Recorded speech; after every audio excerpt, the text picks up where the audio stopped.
The setting of where you choose to take your photograph is very important also.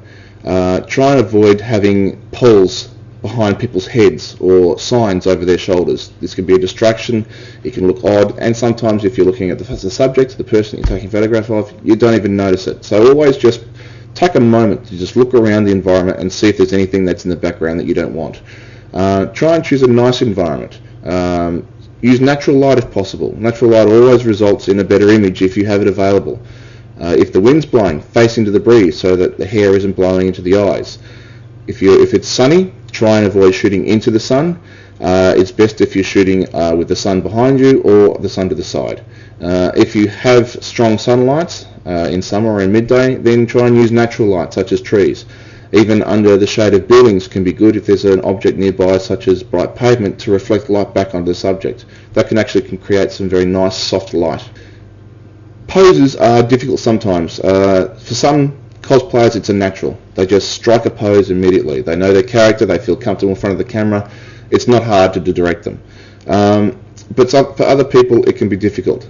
Never try and force a pose. That'll just look unnatural. The subject won't feel right. The photo as a result will look awkward. For those who feel uncomfortable in front of the camera, don't have any ideas for poses, try to have a couple in mind yourself. Action shots can be interesting and exciting. Jumping in the air, moving about, throwing something around. If you catch that at the right moment, you can get a really stunning photograph. And encourage the subject to act in character. Candid shots can also be very interesting too. If you've got a telephoto lens or a good zoom on your camera, you can sometimes sneak a shot of somebody when they're not even aware that you're taking a photograph of them. It can result in some really nice natural looking photographs. Try to do this from a bit of a distance if you can, or if you can't and you're standing amongst a group of people, take some shots through the crowd. If you're unfortunate and you don't have a lot of light in order to shoot, if you're indoors or if you're taking photographs during the cosplay competition when you're only lit by spotlight, then your options are a bit limited. There is always, however, something you can do about it.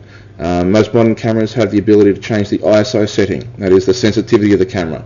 There's always a trade-off. You get more noise, more grain in the photo when you have the higher ISO setting, but it means that you can use shorter exposure times and you can get more of a natural look.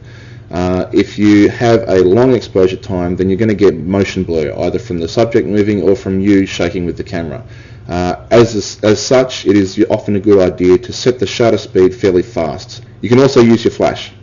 Flash doesn't always result in the best image because the light can be unnatural, but if you don't have any other choice, then it's worth a go.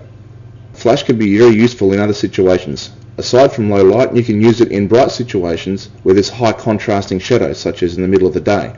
Shadows under the eyes and nose can be filled in with a flash. Many compact cameras have a flash fill option. Professional cameras have a through the lens setting. Also, if you're shooting a subject against a bright background, using the flash can fill in the foreground shadow to get a more even exposure. Another important thing to keep in mind is respecting others.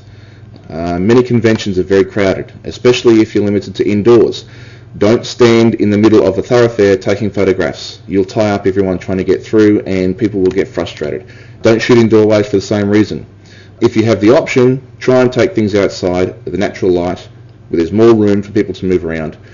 If there are other people taking photographs already and you want to take a photograph of the cosplayer that they're shooting, wait your turn. Don't hog the cosplayer all to yourself and try not to get in other people's shots. If you can see someone taking a photograph, walk behind them instead of in front. And always ask the cosplayers for photos. Not all cosplayers feel like having photos taken, and they may be on a break. They might be eating their lunch, they might be talking to a friend, so always ask permission first. Be ready for anything.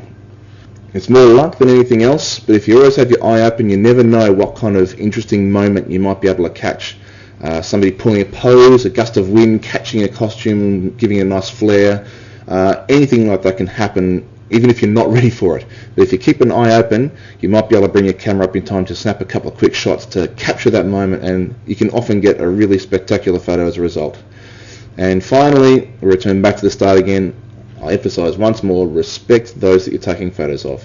If it's not for them, you don't have a subject. So it's really important that you treat them with the respect that they deserve and be grateful for the fantastic photos that they're giving you. Hope this has helped you in your cosplay and convention event photography.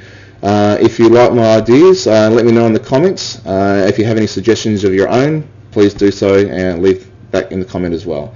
I'll try and get back to you sometime soon with another tutorial, but until then, take care.